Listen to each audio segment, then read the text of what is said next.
Assalamualaikum, my name is Nurudana binti Syakimi, my matric number 264973. I will present case 5, that's for CFO should Pfizer acquire Allergan. In this case, the key protagonist is Frank D'Amelio. He is the Chief Financial Officer CFO of Pfizer Inc. Pfizer founded in New York in 1989, which began in pharmaceutical business with a candidate treatment for an intestinal illness common in that period.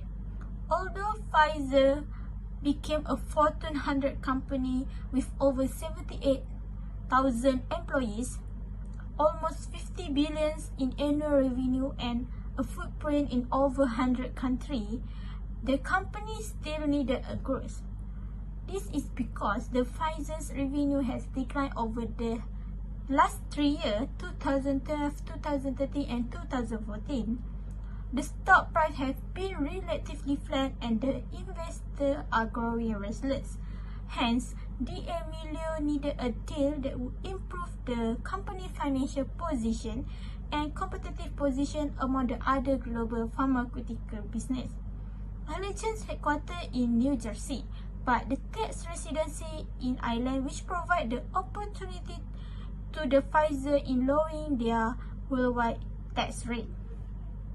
The issue that faced by the key protagonist, Frank D'Amelio, is whether to proceed with or to stop the merge talk between the Pfizer and Allergan. Why they choose Allergan? Because as I stated earlier, Allergan headquarters is New Jersey, but their tax residency is Ireland. Ireland provide a low tax residency. Hence, the Pfizer want to take this opportunity to lower their tax rate. Before we go further into the case, let's have a look on the tax planning, tax inversion, and transferring price. So what is tax planning? Tax planning is a legitimate way of reducing the tax liability in any financial year. It helps to utilize the tax-exempted deduction benefit offered by the authorities and make it more tax efficient. The advantage of tax planning is to minimize litigation. By minimizing litigation, it could save the taxpayer from legal liabilities.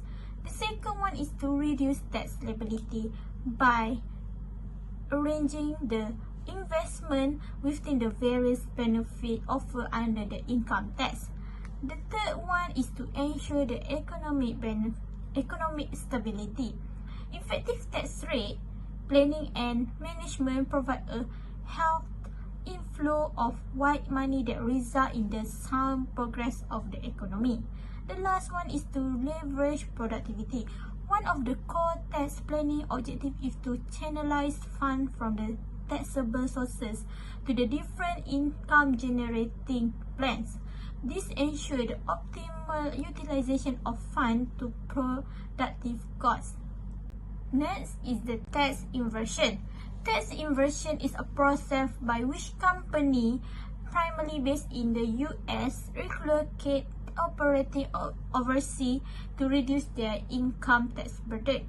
The company may reduce the tax burden by buying or merging with the company that the tax residency being low compared with theirs. The merged company can use the lower tax country as the tax residency. When this occurs, the new merged company is no longer required to pay US tax rate on the profit earned outside the United States. Consequently, the tax inversion has potential in reducing tax. One of the strategies to temporarily defer US taxation on profit was through transfer pricing. So what is transfer pricing? Transfer pricing is the price at which related parties transact with each other, such as during the trade of supplies or labor between departments. Transfer pricing may be used in transaction between a company or its subsidiary or between divisions of the same company in different countries.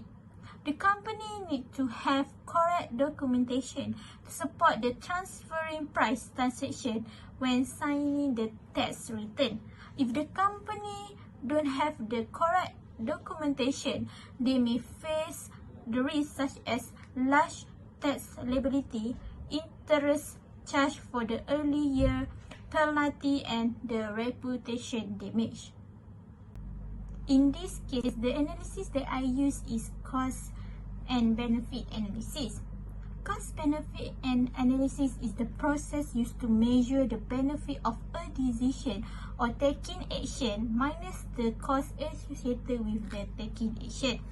A CBA involves measurable financial metrics such as revenue earned or cost saved as a result of decision to pursue a project. A CBA also can include the intangible benefit and cost or effect from a decision such as employee morale and customer satisfaction. So in this case, I have identified 3 costs if the company continue to merge with the Allergan. The first one is agreement contract of 512 billion US dollar. The Bkal clause of 400 million US dollar, and the profit will be low in the low tax country. As for the benefit, the company will obtain all the Allergan's future revenue and profits. The company also will have the tax saving that estimated to be increased 2 billion by the 3rd year of mergers. The company also can lowering their tax rate on the internal operation and keep up with the large player in the pharmaceutical and biotech industry.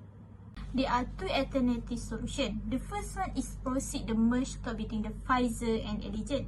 If the CFO proceed the merge, the company PFizer could pay 12.5% instead of 40% for the repatriation of international profit.